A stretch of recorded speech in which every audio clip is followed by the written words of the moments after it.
சாப்பிட்றதுக்கும் ஆகாது, எதுக்கும் பிரயோஜனம் இல்லை, பொழைச்சிக்கோ. இது கிண்டல்.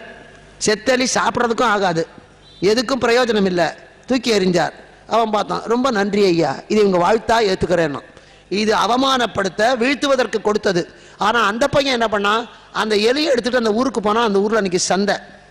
பொறிக்கடலை வியாபாரி ஒருத்தன், அவன் ஒரு பூனை வளர்த்தான். ஏன்னா பொறிக்கடலில் எலி நிறையா வரும், ஒரு பூனை வளர்த்தான். பூனைக்கு எலி உணவு.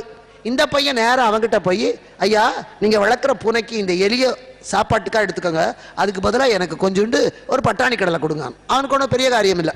இவ்வளோ பட்டாணி கடலையை அள்ளி கொடுத்தான், எலியை வாங்கி பூனைக்கு போட்டான். ஒரு வேளை பால் வைக்கிற வேலை மிச்சம்.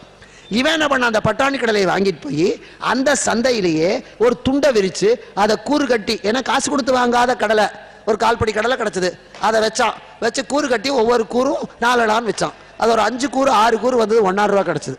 அந்த 1,000 ரூபாய் அவங்ககிட்டயே கொண்டு போய் கொடுத்தான். மறுபடியும் அந்த 1,000 ரூபாய்க்கு சந்தோஷப்பட்டு கொஞ்சம் சேர்த்தியே கடலை கொடுத்தான்.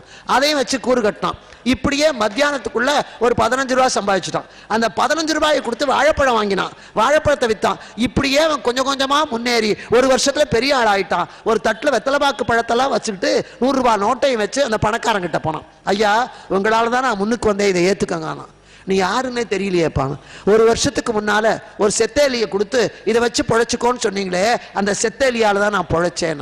செத்தேலியால பொழைச்சேன். ஆமா ஐயா, நீங்க கொடுத்தீங்க, நீங்க கொடுத்ததை நான் கெட்டியா பிடிச்சுக்கிட்டேன். எது கொடுத்தாலும் அதை வச்சு முன்னுக்கு வரணும் ஒரு வைராகியத்தோட, அதை வச்சு தான் நான் முன்னுக்கு வந்தேன். வீழ்த்த கொடுத்ததை வாழ்த்தக்கூடியதாக மாற்றினானே, அதுக்கு பேர் தான் வெற்றியோட முதல் படியே தவிர லட்சம் ரூபாயை கொடுத்தாலும் சூதாடி விட்டு வர்றவன் இல்லை. செத்த எலியை தூக்கி இந்த பையன்கிட்ட